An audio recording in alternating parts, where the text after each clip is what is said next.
एक बार बताएंगे आप लोग को विजुअल हो रहा है, कोई दिक्कत तो नहीं है?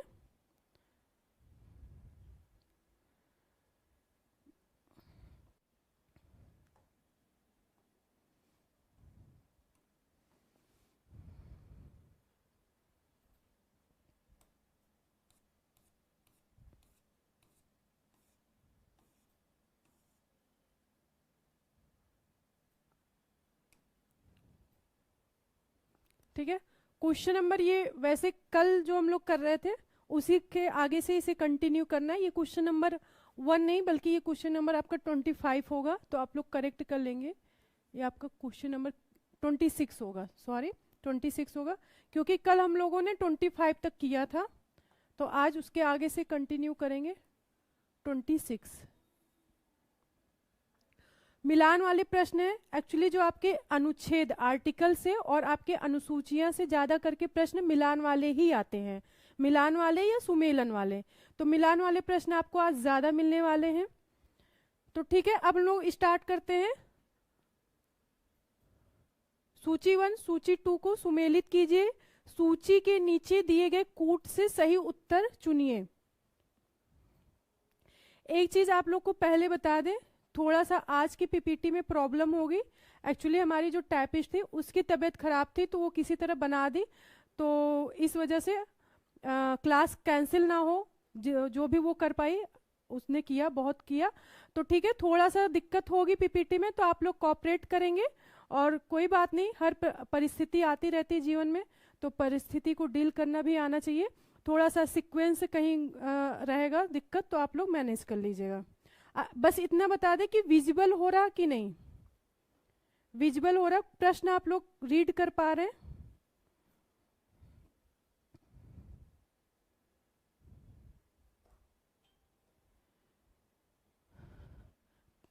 जैसे कि हाँ, कुछ नए राज्यों का गठन, नए राज्यों का गठन मिलान वाले आपके प्रश्न है। नागरिकता, मौलिक अधिकार, प्रशासनिक अधिकरण की स्थापना। तो देखेंगे नए राज्यों का गठन किस अनुच्छेद के अंतर्गत होगा, तो आपका यहां पर प्रश्न अनुच्छेद 3 यहां पर कर लीजिएगा। ठीक है, ए का आपका 2 होगा, ए का आंसर 2 होगा। नए राज्यों का गठन अनुच्छेद 3 के अंतर्गत प्रावधान किया गया है, नए राज्यों का गठन।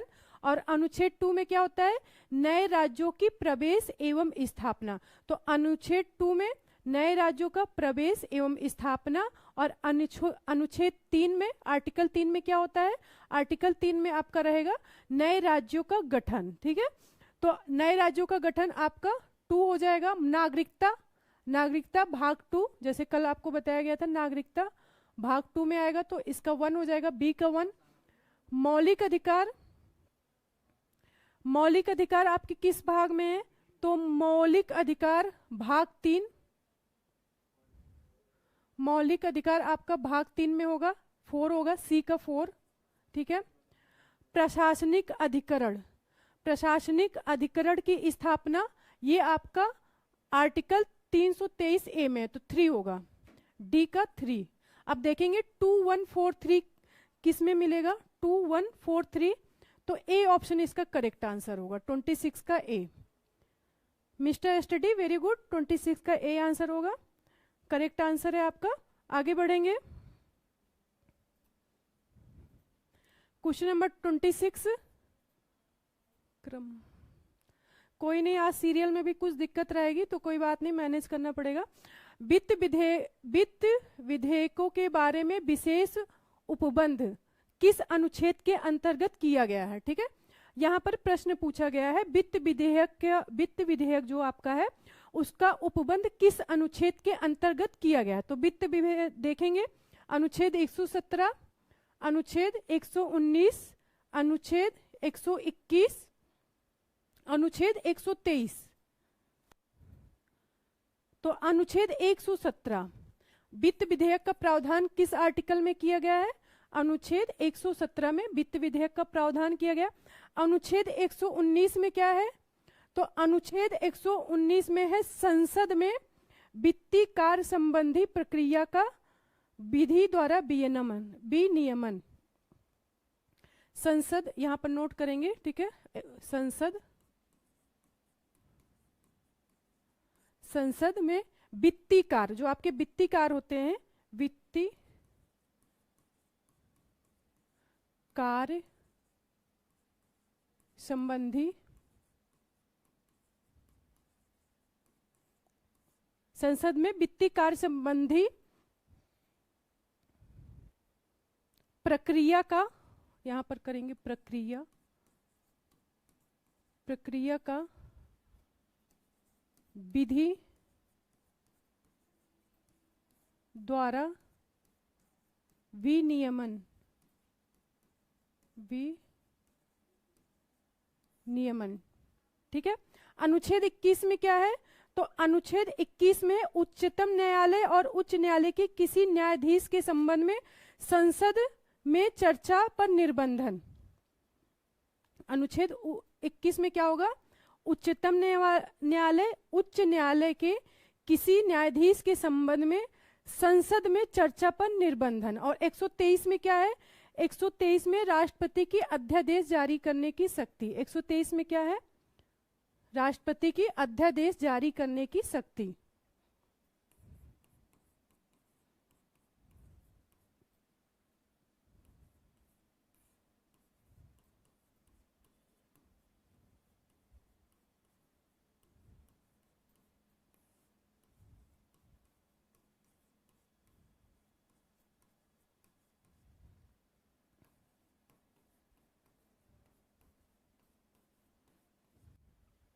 क्लियर है। 26 का ए होगा। आगे बढ़ेंगे।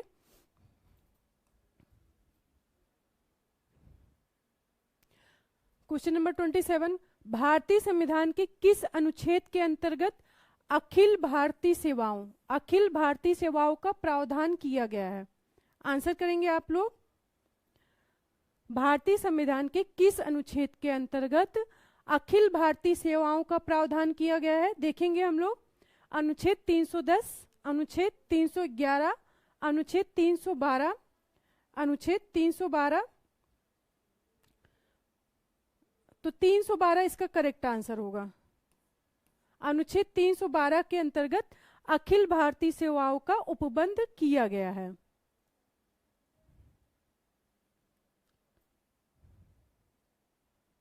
क्लियर है। आप लोग एक बार क्लास को शेयर कर देंगे, फटाफट से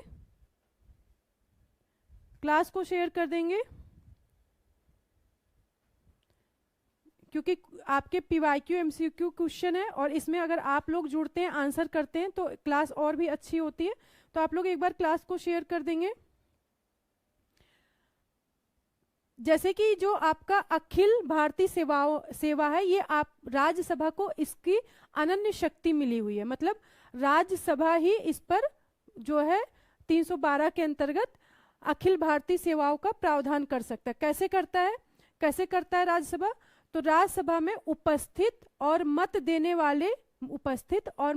वाले सदस्यों को अगर 2/3 बहुमत से यह संकल्प पारित कर दे कि जो भी विषय है ये राष्ट्रहित में है, तो संसद क्या कर सकती है? संसद उस पर विधि बना सकती है।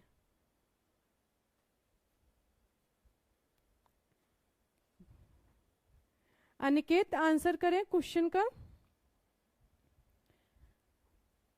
क्लियर है। 312 क्या है?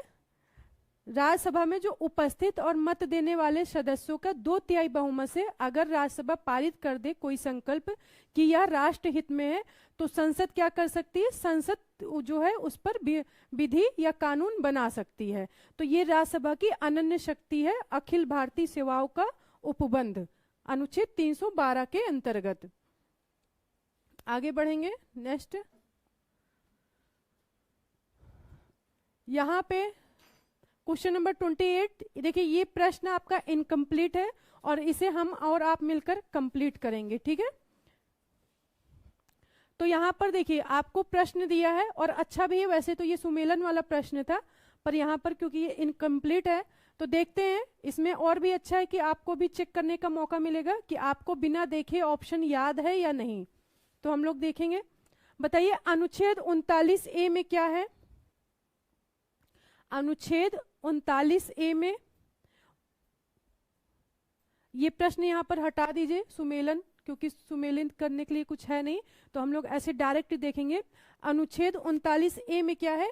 समान न्याय और निशुल्क विधिक सहायता। समान न्याय एवं निशुल्क विधिक सहायता किस अनुच्छेद के अंतर्गत प्रावधान किया गया है? 39A विधिक सहायता।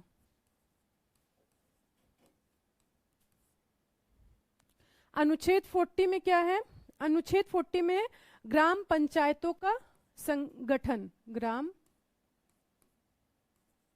पंचायतों का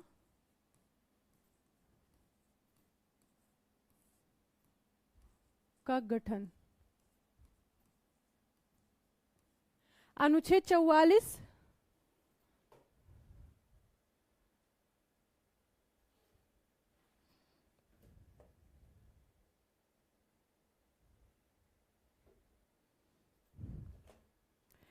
निकेत पढ़ लीजिए थोड़ा सा, ठीक है। अनुच्छेद 44 में क्या है? अनुच्छेद 44 में समान नागरिक संहिता, समान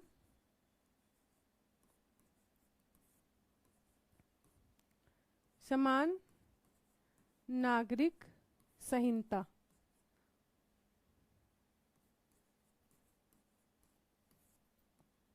अनुच्छेद 48 में क्या है? कृषि एवं पशुपालन। अनुच्छेद 48, और ये आपका बहुत ज्यादा पूछा जाता है। अनुच्छेद 48 कृषि एवं पशुपालन संगठन,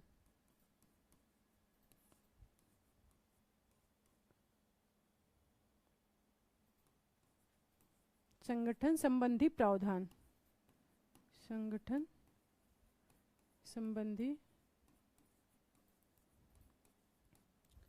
क्लियर है सभी को? अनुच्छेद 39A में क्या होगा? समान न्याय, ठीक है, एवं निशुल्क विधिक सहायता। अनुच्छेद 40 में ग्राम पंचायतों का गठन। अनुच्छेद 44 समान नागरिक संहिता। और अनुच्छेद 48 में क्या है? कृषि एवं पशुपालन संगठन संबंधी प्रावधान। आगे बढ़ेंगे। Next question, question number 29। सूची 1 सूची 2 को सुमेलित कीजिए। सूची नीचे दिए कूट की सहायता से सही उत्तर का चयन कीजिए। मिलान वाले प्रश्न है, तो देखेंगे हम लोग। अनुच्छेद 14, अनुच्छेद 14 में क्या है? समानता का अधिकार है, तो आपका आंसर क्या हो जाएगा? ए का 3 होगा। अनुच्छेद 36 में क्या है? नीति निर्देशक तत्व है, अनुच्छेद 36, तो बी का आपका 4 होगा। अनुच्छेद 74 मंत्रिपरिषद, आपका मंत्रिपरिषद आएगा अनुच्छेद 74 के अंतर्गत।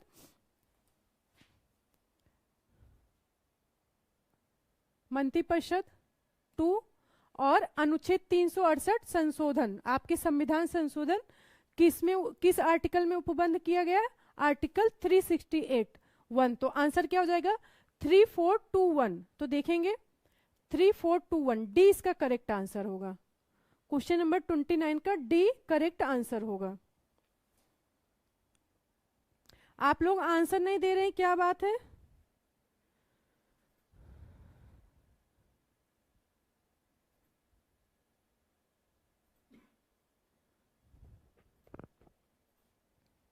आगे बढ़ेंगे। Next question, question number 30। मिलान वाले प्रश्न है। विधानता नए राज्यों को शामिल करना, समता का अधिकार, गिरफ्तारी निरोध में संरक्षण, राष्ट्रपति का विधेयक को अनुमति देने का अधिकार। तो विधानता नए राज्यों को शामिल करना, अभी आपको बताया गया था कि नए राज्यों को शामिल करना अनुच्छेद 2 के अंतर्गत प्रावधान किया गया है, और नए राज्यों का गठन अनुच्छेद 3 के अंतर्गत प्रावधान किया गया है। तो आपका विधानता नए राज्यों को शामिल करना, जैसे कि अनुच्छेद 2 में क्या दिया गया है? राज्यों की स्थापना, नए राज्यों की प्रवेश एवं स्थापना। तो शामिल करना आपका वही कहलाएगा, प्रवेश और स्थापना आपका शामिल करना कहलाएगा। और अगर गठन की बात कर दे, अनुच्छेद 3 में क्या है? राज्यों के गठन की बात है। और राज्यों के गठन में क्या है? अगर राज्यों की सीमा में परिवर्तन किया जाए, नाम में परिवर्तन किया जाए या किन्हीं क्षेत्रों को आपस में जोड़ा जाए, तो ये किस अनुच्छेद के अंतर्गत जाएगा? अनुच्छेद 3 के अंतर्गत। तो राज्यों का गठन अनुच्छेद 3 और राज्यों की स्थापना और प्रवेश अनुच्छेद 2। तो यहां पर क्या हो जाएगा? ए का 2 होगा। 2 ऑप्शन भी है और आर्टिकल भी 2 है। समता का अधिकार अनुच्छेद 14 1 होगा, बी का 1। गिरफ्तारी और निरोध से संरक्षण किस अनुच्छेद में है? अनुच्छेद 22। तो सी का क्या हो जाएगा? सी का 4।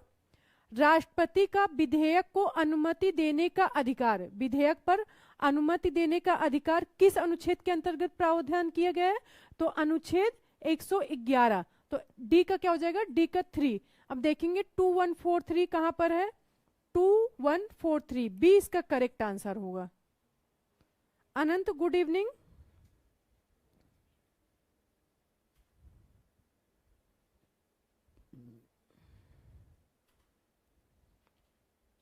आप लोग भी आंसर दे, प्रश्न को पढ़ें ध्यान से, आंसर दे। यहाँ से ये आपका एक तो फैक्चुअल पार्ट होता है यहाँ पर रट, क्योंकि जो आपके आर्टिकल होते हैं या अनुसूची, यहाँ पे आपको याद ज्यादा करना होता है। पर आप लोग परेशान नहीं होंगे, आपको याद नहीं करना पड़ेगा। अभी तो आपके प्रश्न कराए जा रहे हैं, तो यहाँ पर आप लोग प्रश्न को करें। जब आपकी इसकी थ्योरी क्लास होगी तो आपको याद करने की जरूरत नहीं पड़ेगी। जब आपको टॉपिक बताया जाएगा, उसी टॉपिक को बताते समय ही सारे आर्टिकल आपको याद हो जाएंगे। तो इसके लिए परेशान नहीं होना है कि हमें आर्टिकल याद है कि नहीं। पर यहाँ पर आप लोग ध्यान से पढ़ें और प्रश्न देने की, उत्तर देने की कोशिश करें, ठीक है? उत्तर आप लोग दें और गलत और सही पर ना जाए कि हमारा गलत हो जाएगा या सही, बस उत्तर देने की कोशिश करें, ठीक है? आगे बढ़ेंगे, नेक्स्ट क्वेश्चन।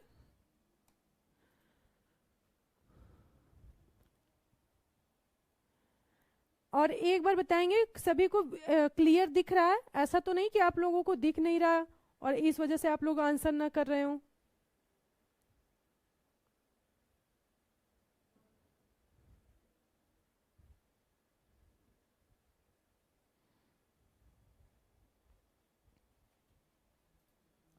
क्वेश्चन नंबर 31 को देखेंगे, ठीक है?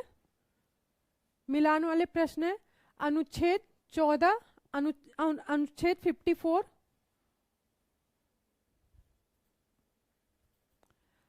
अनुच्छेद 54, अनुच्छेद 54 में क्या है? अनुच्छेद 75, अनुच्छेद 155 और अनुच्छेद 164। तो देखेंगे अनुच्छेद 54 में है आपका भारत का राष्ट्रपति का निर्वाचन, तो आपका ए का 1 हो जाएगा। आर्टिकल 54 में क्या है? भारत के राष्ट्रपति का निर्वाचन, आर्टिकल 54। आर्टिकल 75 में क्या दिया हुआ है? राज्य के मुख्यमंत्री और मंत्रिपरिषद की नियुक्ति। राज्य के मुख्यमंत्री और मंत्रिपरिषद की नियुक्ति किस आर्टिकल में है? आपका 75 में। तो बी का क्या हो जाएगा? बी का 4। आर्टिकल 155 में क्या है? आर्टिकल 155 में है राज्यपाल की नियुक्ति, तो सी का आपका 3 होगा, सी का 3। और आर्टिकल 164 में क्या है? राज्य के मुख्यमंत्री और मंत्रिपरिषद की नियुक्ति, तो डी का आपका 4 हो जाएगा। ए का 1, बी का 2, सॉरी यहां पर बी का 2 होगा, बी का 2, सी का 3 होगा और डी का 4। तो यहां पर आपके 5 ऑप्शन दिए हुए थे मिलान में, पर आपके क्रम से आपके 1 2 3 4 हो जाएगा, ठीक है? 1 2 3 4, ए इसका करेक्ट आंसर होगा। नए राज्य विधानसभाओं की संरचना किस अनुच्छेद के अंतर्गत है? राज्य विधानसभाओं की संरचना आपके आर्टिकल 170 में है। अनुच्छेद 170 के अंतर्गत राज्य विधानसभाओं की संरचना संबंधी प्रावधान अनुच्छेद 170 में किया गया है। आगे बढ़ेंगे, नेक्स्ट क्वेश्चन नंबर 32। अनुच्छेद 61 में क्या है? अनुच्छेद 61 में है राष्ट्रपति पर महाभियोग। तो राष्ट्रपति पर महाभियोग किस ऑप्शन में है? 2 में है, तो ए का क्या हो जाएगा? ए का 2 हो जाएगा। अनुच्छेद 67, अनुच्छेद 67 में क्या है? उपराष्ट्रपति को हटाना, तो बी का क्या होगा, बी का 3 आंसर होगा। आर्टिकल 94 में क्या है, आर्टिकल 94 में स्पीकर को हटाना, तो सी का आपका क्या होगा, सी का 4। और आर्टिकल 90 अनुच्छेद 90 में क्या है, आपके राज्यसभा के उपसभापति को हटाना, डी का 1। तो देखेंगे 2, 3, 4, 1 किस ऑप्शन में है, 2,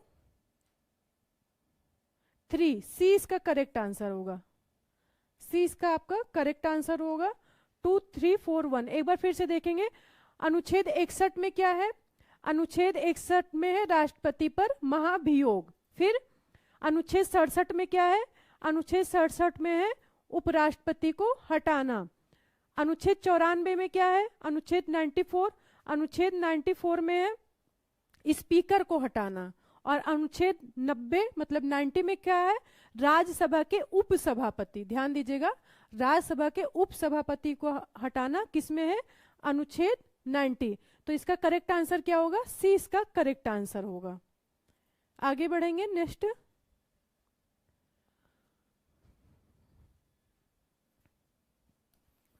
क्वेश्चन नंबर 33 मिलान वाले प्रश्न है आपके, आप लोग भी इसे रीड करें और आंसर करें। देखेंगे साथ के साथ अनुच्छेद 323 में क्या प्रावधान किया गया है, अनुच्छेद 324, अनुच्छेद 330, अनुच्छेद 320। तो अनुच्छेद 323 में है प्रशासनिक अधिकरण, तो ए का क्या हो जाएगा, ए का हो जाएगा 2।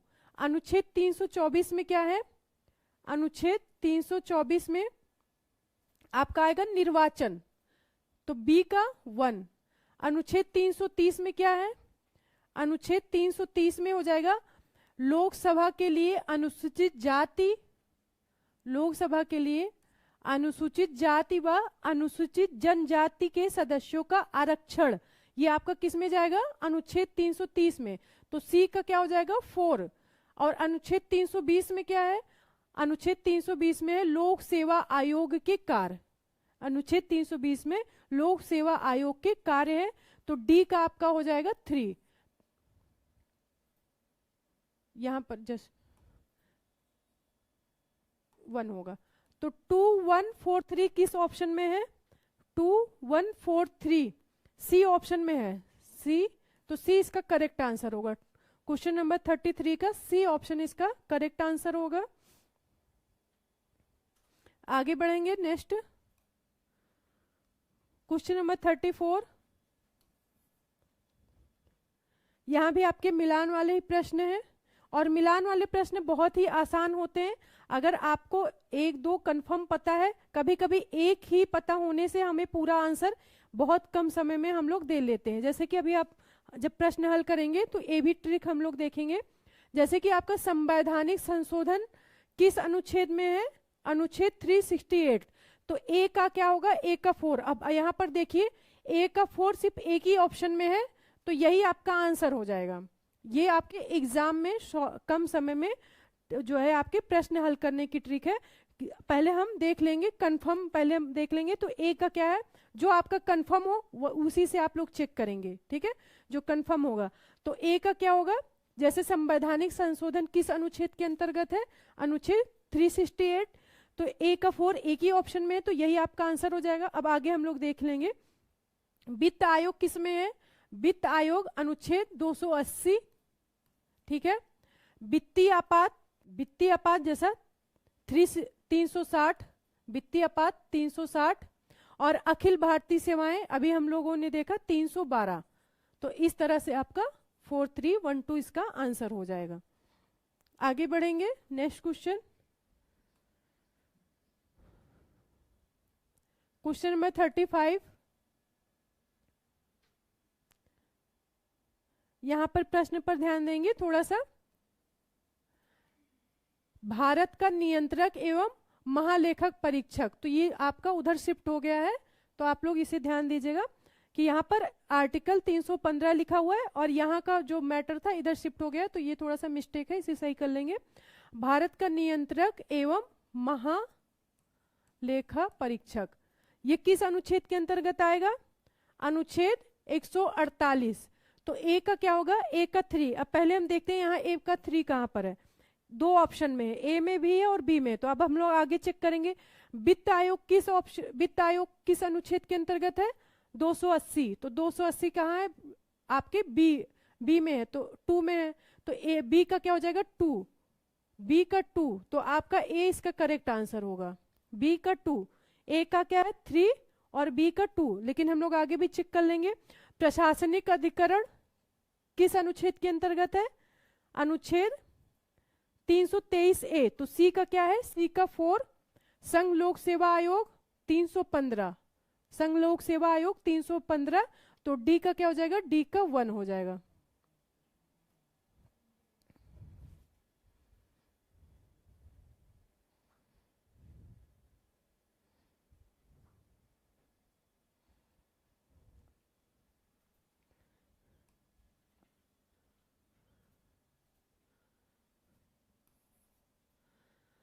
क्वेश्चन नंबर 36,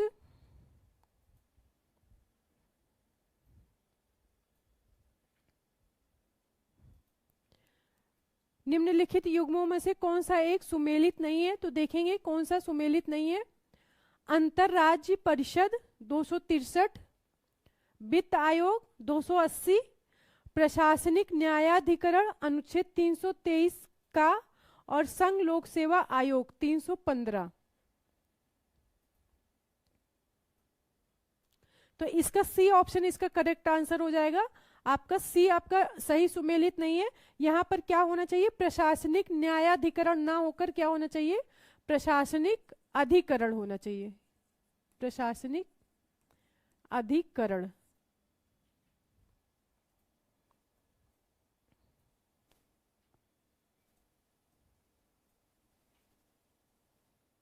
क्लियर है।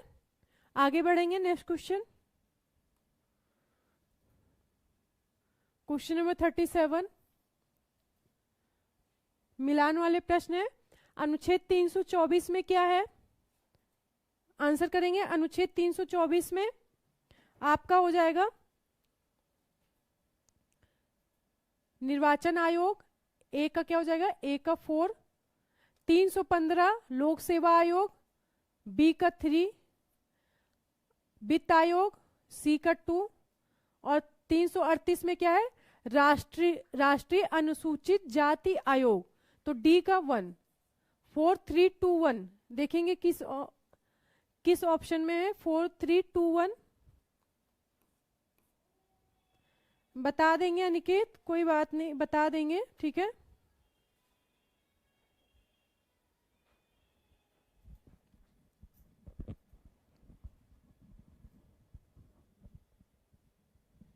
आज आप लोग बहुत कम संख्या में, हमें लग रहा है कि अभी आप लोग जो वोटिंग का रिजल्ट आया है उससे अभी आप लोग बाहर नहीं आए हैं। अभी वही चर्चा चल रही है क्या, वहीं पे अभी आप लोग का ध्यान लगा हुआ है।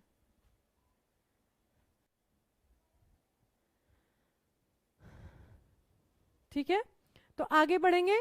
क्वेश्चन नंबर 37 का ए इसका करेक्ट आंसर होगा। आगे बढ़ेंगे नेक्स्ट, क्वेश्चन नंबर 38, अनुच्छेद 17, इसमें बताना है कौन सा सुमेल सही है। तो देखेंगे अनुच्छेद 17 न्याय के समक्ष समानता सही नहीं है, ठीक है। आगे बढ़ेंगे, अनुच्छेद 78 संसद का गठन, ये भी आपका सही नहीं है। अनुच्छेद 152 संसद सदस्यों के वेतन एवं भत्ते, अनुच्छेद 352 यही आपका सही है। आपात स्थिति की घोषणा, आपात स्थिति की घोषणा आपका 38 का। अनुच्छेद 17 में क्या है, अनुच्छेद 17 में आपका है अस्पृश्यता का अंत, अस्पृश्यता का अंत आपका आर्टिकल 17 में है।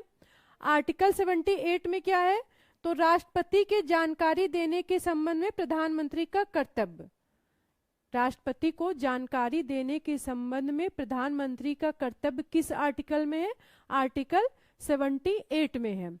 और आर्टिकल 192 में क्या है, राज्य विधानमंडल के सदस्यों की निर्हरताओं से संबंधित प्रश्नों पर विनिश्चय कौन करता है, जो आपके राज्य विधानमंडल होते हैं, अगर इनके सदस्यों की जो इनके सदस्य होते हैं, इनके सदस्य की अहर्ताओं का भी निश्चय कौन करता है? राज्यपाल करता है। किसके किसके राय से करता है? निर्वाचन आयोग की राय से करता है। तो 192 में क्या हो जाएगा? 192 में हो जाएगा राज्य विधानमंडल के सदस्यों के निर्हरताओं से संबंधित विनिश्चय राज्यपाल करता है। और किसकी राय से करता है? निर्वाचन आयोग की राय से करता है। आगे बढ़ेंगे, नेक्स्ट क्वेश्चन, क्वेश्चन नंबर यहां पर ये क्वेश्चन नंबर 39 है, ठीक है, यहां पर 39 कर लेंगे। 39, भारतीय संविधान के किस अनुच्छेद में केंद्र शासित प्रदेश के लिए उच्च न्यायालय का प्रावधान है? बताएंगे। भारतीय संविधान के किस अनुच्छेद में केंद्र शासित प्रदेश, ध्यान दीजिएगा, केंद्र शासित प्रदेश के लिए उच्च न्यायालय का प्रावधान है?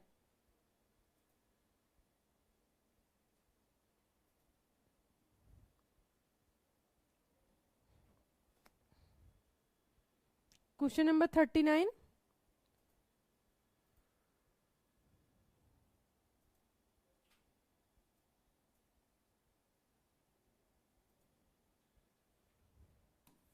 दो सौ इकतालीस के अंतर्गत, ठीक है, 241 के अंतर्गत है। संघ राज्य क्षेत्रों के लिए उच्च न्यायालय का प्रावधान किस अनुच्छेद के अंतर्गत है? अनुच्छेद 241। आगे बढ़ेंगे,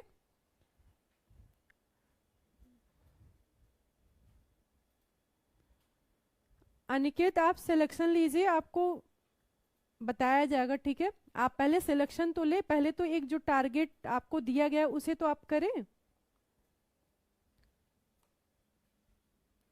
क्वेश्चन नंबर 40 देखेंगे, आपके मिलान वाले प्रश्न है। अनुच्छेद 76 में क्या है बताइए? आर्टिकल 76 में क्या प्रावधान किया गया है?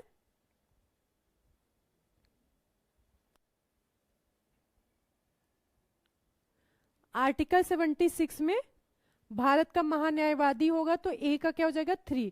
आर्टिकल 148 में भारत का नियंत्रक एवं महालेखक परीक्षक, तो बी का क्या हो जाएगा? बी का 1।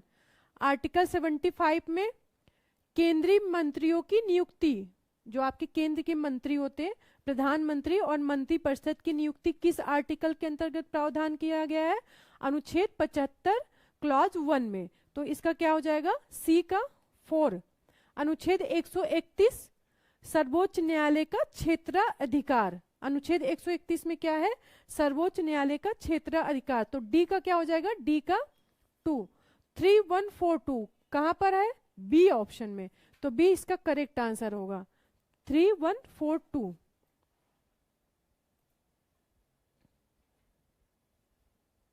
आगे बढ़ेंगे, नेक्स्ट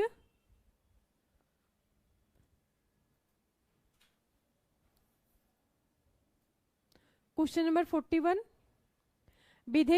विधि के सम्मुख समानता। आप लोग की संख्या कम है, क्या बात है? प्रश्न आपको सही नहीं लग रहे? ये सारे प्रश्न बहुत ज्यादा इंपॉर्टेंट है आपके एग्जाम के लिए, क्योंकि आपके जो एग्जाम होते हैं ना प्रीवियस ईयर का, कम से कम आपका अगर कम से कम करेंगे तो 40 से 50% योगदान होता है। 40 से 50% आपके प्रश्न क्या होते हैं? रिपीट होते हैं, डायरेक्ट और इनडायरेक्ट रूप में। तो ये सारे प्रश्न बहुत ज्यादा इंपॉर्टेंट है, और प्रश्न आपके मिलान वाले ही आते हैं, और ये प्रश्न भी आपके पीवाईक्यू लिए गए हैं।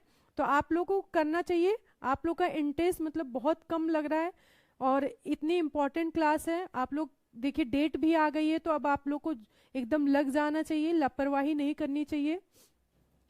दीपतोष, हेलो, कैसे हैं आप?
अभी बताएं वॉइस आई, एक्चुअली बैटरी डाउन हो गई थी, ठीक है। अभी बताएं वॉइस आई, वॉइस आ गई? आप लोग एक बार कंफर्म करेंगे फिर आगे बढ़ेंगे।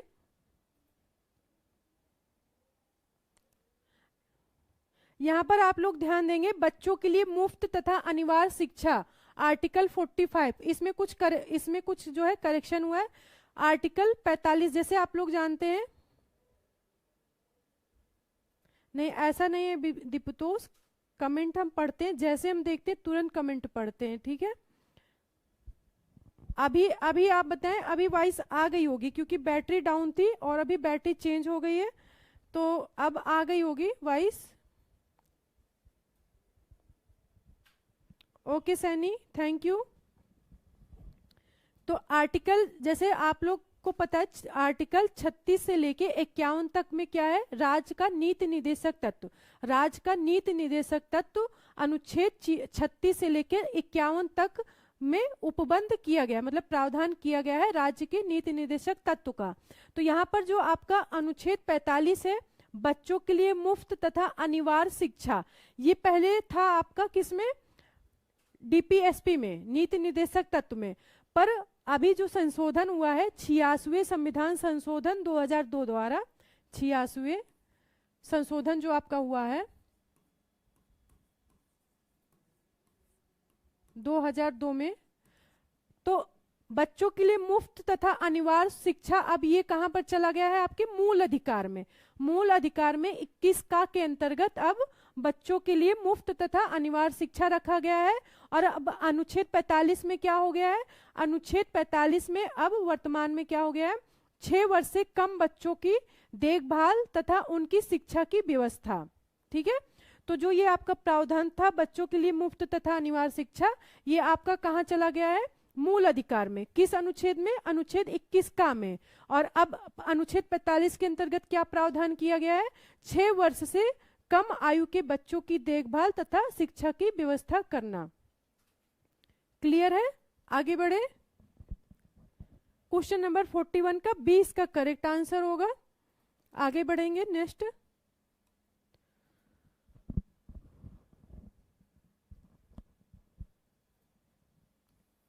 क्वेश्चन नंबर 42, भारतीय संविधान की निम्न दी गई अनुसूचिया में से कौन से राज्यों के नाम की सूची तथा उनके राज्य क्षेत्रों का ब्यौरा देती है। राज्यों के नामों की सूची तथा उनके राज्य के क्षेत्रों का ब्यौरा देती है। ये आपके अनुसूची से प्रश्न है, अनुसूची वाले प्रश्न है। तो अनुसूची पहली अनुसूची में क्या है, पहली अनुसूची में राज्य व संघ राज्य क्षेत्र है। पहली अनुसूची में क्या है, राज्य व संघ राज्य क्षेत्र का प्रावधान किया गया है। संघ राज्य क्षेत्र, ये आपकी किस अनुसूची में है, पहली अनुसूची में। और वर्तमान में कितने, 28 राज्य और आपके 8 केंद्र शासित प्रदेश है। 8 आपके क्या है, यूटी है। तो 8 राज्य और 8 केंद्र शासित प्रदेश वर्तमान में है। तो अनुसूची 1 में क्या है, राज्य और संघ राज्य क्षेत्र का वर्णन, मतलब प्रावधान अनुसूची 1 में, मतलब पहली अनुसूची में किया गया है। दूसरी अनुसूची में क्या है, दूसरी अनुसूची में है, हाँ राइट, वेरी गुड। दूसरी अनुसूची में जो आपके पदाधिकारियों, जो आपके संवैधानिक पदाधिकारी हैं, उनके पदाधिकारियों के वेतन और भत्ते, पदाधिकारियों के जो वेतन और भत्ते होते हैं, ये दूसरी अनुसूची में है।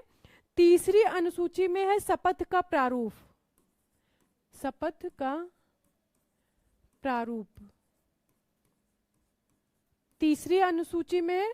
और चौथी अनुसूची में क्या है, राज्यसभा में सीटों का आवंटन। पहली अनुसूची में आपके संघ और राज्य क्षेत्र हैं, दूसरी में पदाधिकारियों के वेतन एवं भत्ते, पेंशन भी कर सकते, पेंशन वेतन भत्ते। तीसरी अनुसूची में शपथ के प्रारूप, किसके किसके, जो हमारे मंत्री होते हैं, संसद के मंत्री, विधानसभा विधानमंडल के मंत्री, हम उच्चतम और उच्च न्यायालय के न्यायाधीश, आपके जो नियंत्रक महालेखक परीक्षक होते हैं, इन सब के शपथ का प्रारूप कहाँ पर किया गया है? तीसरी अनुसूची में। चौथी अनुसूची में क्या है? राज्यसभा में सीटों का आवंटन जो होता है वो आप उसका उपबंध किस अनुसूची में किया गया है? चौथी अनुसूची में।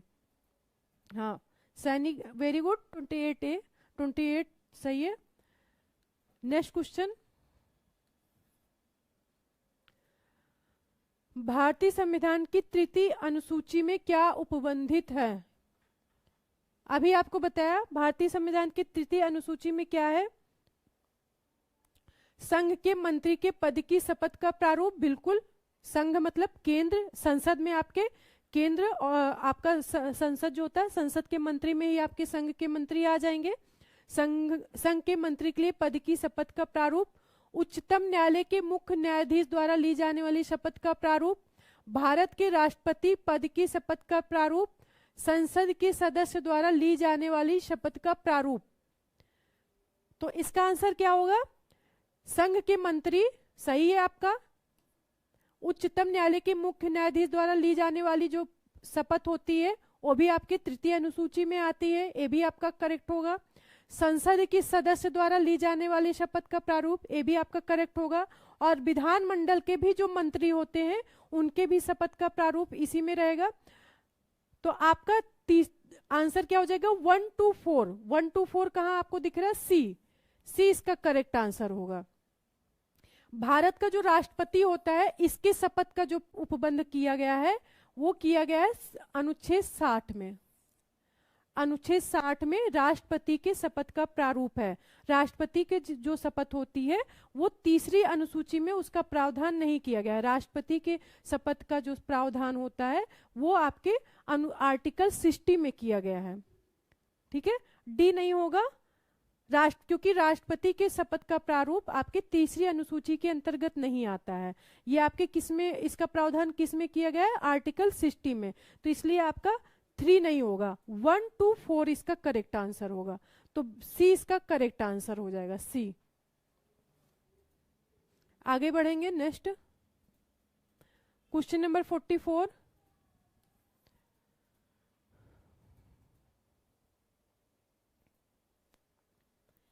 तृतीय अनुसूची में अब आप लोगों को पता हो गया तृतीय अनुसूची में क्या है? शपथ या प्रतिज्ञान के प्रारूप। तो ए में क्या हो जाएगा? ए का 2 होगा। चतुर्थ अनुसूची में क्या है? अभी आपको बताया गया था, राज्यसभा में सीटों का या स्थानों का आवंटन आपकी चतुर्थ अनुसूची में होगी, तो बी का 1 हो जाएगा। सातवीं अनुसूची में क्या है? संसद और राज्य विधानमंडल द्वारा बनाई जाने वाली विधियों की सूची। अभी इसको बताएंगे इसका क्या आशय है।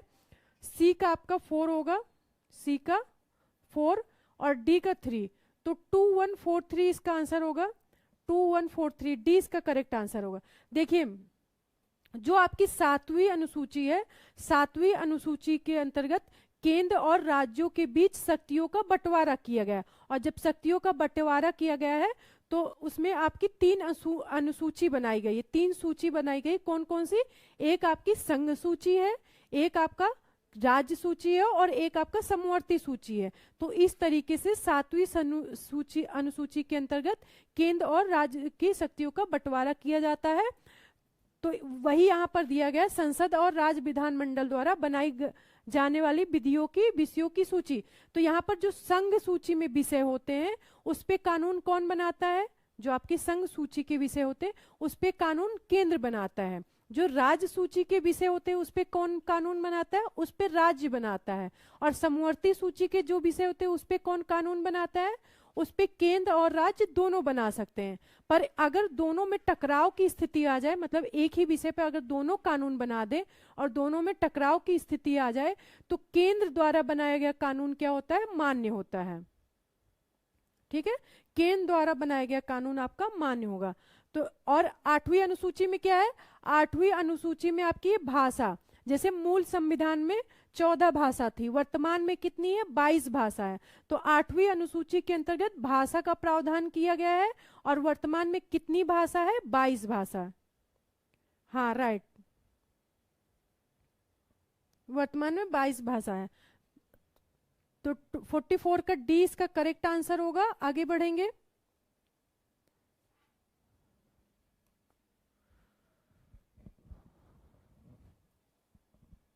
क्वेश्चन नंबर 45, अनुसूची से ही प्रश्न है आपके। चतुर्थ अनुसूची में क्या है, अब आप लोगों को बताने की जरूरत नहीं। चतुर्थ अनुसूची में है राज्यसभा के सीटों का आवंटन, तो ए का क्या हो जाएगा, 3 हो जाएगा। छठी अनुसूची में क्या है, जनजाति क्षेत्र, बी का 4। अष्टम में भाषा, 8वीं अनुसूची में क्या भाषा है, तो सी का 2। 9वीं अनुसूची में भूमि सुधार, डी का 1।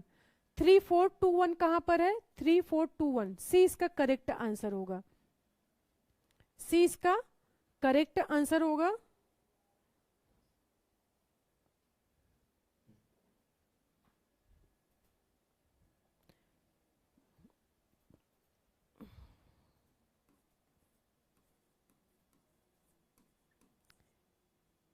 एक होती है आपकी 5वीं अनुसूची, एक होती है आपकी 6ठी अनुसूची, ठीक है। दोनों में अंतर समझेंगे क्या है।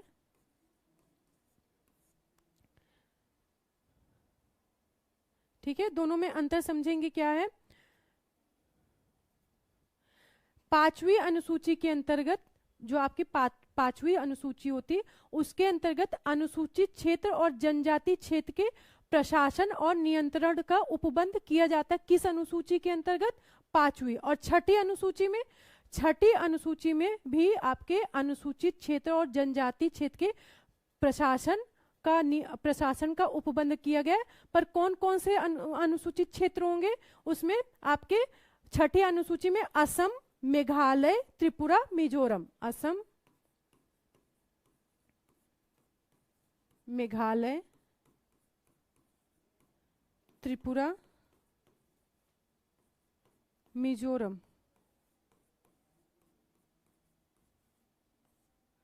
तो 5वीं अनुसूची में यहां पर बच्चे कंफ्यूज होते हैं। कविता सैनी, गुड इवनिंग, कैसी हैं आप, कैसी हैं आप लोग? थोड़ा सा देर से जुड़ते हैं तो इस वजह से क्लास काफी आगे बढ़ चुकी रहती है और अभी अब थोड़े से ही प्रश्न रह गए। पर आज कुछ आप लोगों के लिए प्रश्न ले आए हैं जो पिछले क्लास में आप लोग किए हैं, उसका रिवीजन होगा और बहुत इंपॉर्टेंट है, वो फैक्ट में आता है और वहां पर गलतियां बच्चे बहुत ज्यादा करते हैं। इसलिए आज कुछ स्पेशल आप लोग के लिए रहेगा लास्ट में, तो आप लोग बने रहेंगे। 5वीं अनुसूची और 6ठी अनुसूची में बच्चे कंफ्यूज होते हैं, इसलिए क्लियर करना जरूरी था। 5वीं जो आपकी अनुसूची होती है वहां भी क्या है, जो आपके अनुसूचित क्षेत्र होते हैं और जनजाति क्षेत्र, उनके प्रशासन से संबंधित प्रावधान किया गया है। पर 6ठी अनुसूची में अंतर क्या है, 6ठी अनुसूची में भी अनुसूचित क्षेत्र और जनजाति संबंधी प्रशासन के प्रावधान है, पर सिर्फ उसमें 4 राज्य होंगे। कौन कौन से, असम, मेघालय, त्रिपुरा, मिजोरम। तो असम, मेघालय, त्रिपुरा, मिजोरम के जनजाति क्षेत्र के प्रशासन का उपबंध 6ठी अनुसूची में, और बाकी जो आपके जनजाति क्षेत्र के प्रशासन होते हैं वो किस अनुसूची में होते हैं, 5वीं अनुसूची में। क्लियर है, आप लोगों को कंफ्यूजन तो नहीं होगा 5वीं और 6ठी अनुसूची में? बताएं, आप लोगों को कंफ्यूजन होगा अब? क्योंकि एग्जाम में प्रश्न वहां पर बिल्कुल घूम जाते हैं बच्चे कि क्योंकि 5वीं अनुसूची में भी आपके जनजाति क्षेत्र का प्रशासन है और 6ठी में, तो फिर वहां पर कंफर्म नहीं हो पाते कि इसका 5वीं अनुसूची आंसर करें या 6ठी। तो 5वीं में सिर्फ आपके अनुसूचित क्षेत्र और जनजाति क्षेत्र रहेंगे, पर 6ठी अनुसूची में आपके असम, मेघालय, त्रिपुरा, मिजोरम के जनजाति क्षेत्र के प्रशासन के उपबंध 6ठी अनुसूची में रहेंगे। आगे बढ़ेंगे अब नेक्स्ट क्वेश्चन नंबर 46। भारत के संविधान के निम्नलिखित अनुसूचियों में 3 विधायी सूचियों का प्रावधान कहां पर है? प्रश्न को समझेंगे। भारत के संविधान के निम्नलिखित अनुसूची में 3 विधायी सूचियों का प्रावधान किस अनुसूची में है? अभी आपको बताया गया था कि 7वीं अनुसूची के अंतर्गत क्या किया गया है, केंद्र और राज्य के बीच शक्तियों का बंटवारा किया गया, और बंटवारा करके क्या, किसका बंटवारा किया गया, विषयों का। तो विषयों का कुछ विषय जो है आपके संघ सूची में है, फिर आपके राज्य सूची में है और फिर आपके समवर्ती सूची में। तो वही आपके 3 जो सूचियां हैं उसी सूची के बारे में प्रश्न में पूछ रहा है। तो ये किस सूची अनुसूची में प्रावधान किया गया, 7वें अनुसूची के अंतर्गत। क्लियर है, आगे बढ़े। नेक्स्ट क्वेश्चन, क्वेश्चन नंबर 47 को देखेंगे। 7वीं अनुसूची, अब आप लोगों को बताने की जरूरत नहीं, आप लोग फटाफट से आंसर करेंगे। 7वीं अनुसूची में क्या है? विधायी शक्तियों का वितरण संघ, राज्य तथा समवर्ती सूचियों में। तो ए का क्या हो जाएगा? ए का आपका 3 होगा। 8वीं अनुसूची में क्या है? भाषा है। मूल संविधान में कितनी भाषा थी? 14 भाषाएं थी। वर्तमान में कितनी भाषाएं हैं? 22 भाषाएं हैं। तो भाषा आपका किस में आएगा? 8वीं अनुसूची में।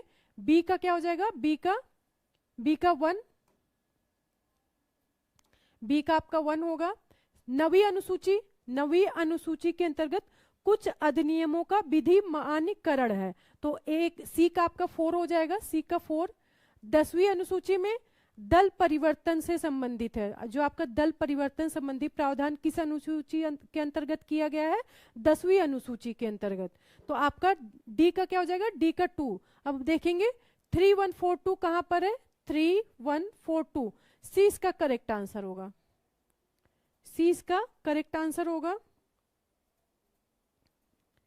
जैसे कि यहाँ पर जो कुछ अधिनियमों का विधि मान्यकरण है, आपका जो पहला संविधान संशोधन हुआ था, पहला संविधान संशोधन 1951, पहला संविधान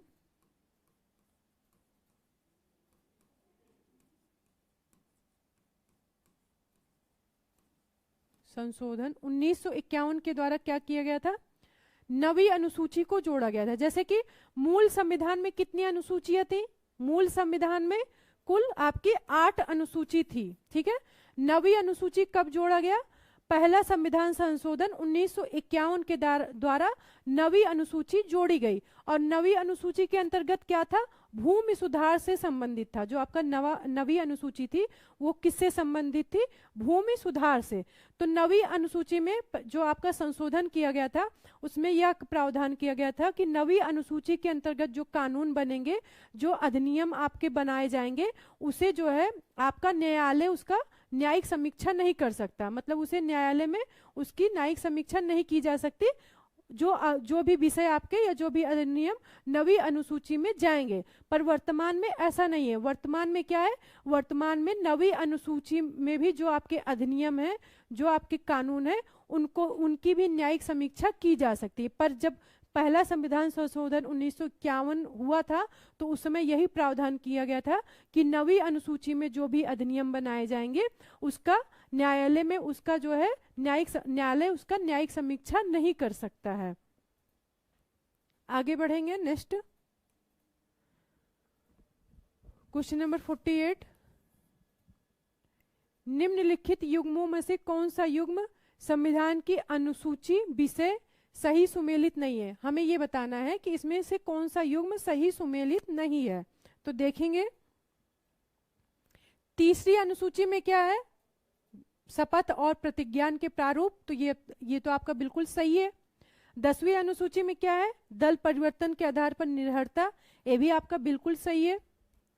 8वीं अनुसूची में भाषाएं हैं, अभी हम लोगों ने देखा 8वीं अनुसूची में भाषाएं, ये भी सही है।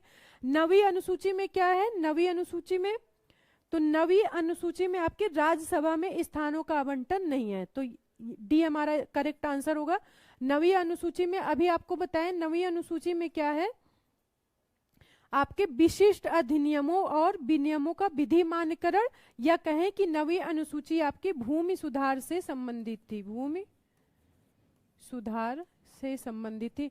और राज्यसभा में स्थानों का आवंटन किस अनुसूची के अंतर्गत है? राज्यसभा में स्थानों का आवंटन अनुसूची 4 के अंतर्गत प्रावधान किया गया है। अनुसूची 4 के अंतर्गत राज्यसभा में स्थानों के आवंटन का प्रावधान अनुसूची 4 में किया गया है। और 9वीं अनुसूची में क्या है? भूमि सुधार से संबंधित है आपकी 9वीं अनुसूची। आगे बढ़ेंगे। नेक्स्ट क्वेश्चन,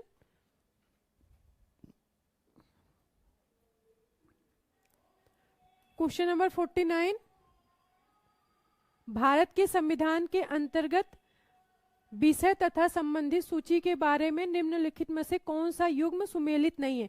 देखिए मिलान वाले प्रश्न, देखिए आपके जो आर्टिकल होते हैं और जो अनुसूची होती है, भाग होते हैं, और आपके जो ये सब यहां से प्रश्न आपके मिलान वाले या सुमेलन वाले ही ज्यादा करके बनते हैं, ठीक है। तो देखेंगे वन आपका क्या है, यहां पर बताना है कौन सा सुमेलित नहीं है। तो वन जो है आपका क्या है, वन किसका विषय है, शेयर बाजार समवर्ती सूची का विषय है, डाकघर बचत बैंक संघ सूची का विषय है, या जन स्वास्थ्य किसका विषय है। तो हमें ये बताना कौन सा सुमेलित नहीं है। बी आपका सुमेलित नहीं है, शेयर बाजार आपका संघी सूची का विषय है। शेयर बाजार आपका क्या है, संघी सूची का विषय है, ठीक है। तो बी इसका करेक्ट आंसर होगा। आगे बढ़ेंगे नेक्स्ट, और ये आज आपका लास्ट क्वेश्चन होगा। आर्थिक नियोजन भारतीय संविधान किस अनुसूची में सम्मिलित है। आर्थिक नियोजन भारतीय संविधान के किस अनुसूची में सम्मिलित है, आंसर करेंगे। संघ सूची में, राज्य सूची में, समवर्ती सूची में या विशेष सूची में। तो विशेष तो कोई सूची नहीं है, तीन ही अनुसूचियां हैं, तीन ही आपकी सूची है। तो ये आपका हो जाएगा समवर्ती। आर्थिक जो नियोजन होता है वो आपका राज्य भी उस पे कानून बना सकता है और केंद्र भी उस पे कानून बना सकता है, इसलिए आर्थिक नियोजन को किस सूची में रखा गया है, समवर्ती सूची में रखा गया है। तो आज क्वेश्चन 50 तक ही आज क्वेश्चन कराए जाएंगे, इसके आगे से नेक्स्ट डे कंटिन्यू किया जाएगा। और आप लोग क्लास से जुड़े, क्लास को अधिक से अधिक शेयर करें, और कोई भी सुझाव हो, कोई भी डाउट हो, आप लोग क्वेश्चन कर सकते हैं। कमेंट, अगर आप क्लास में नहीं कर पा रहे तो आप लोग कमेंट में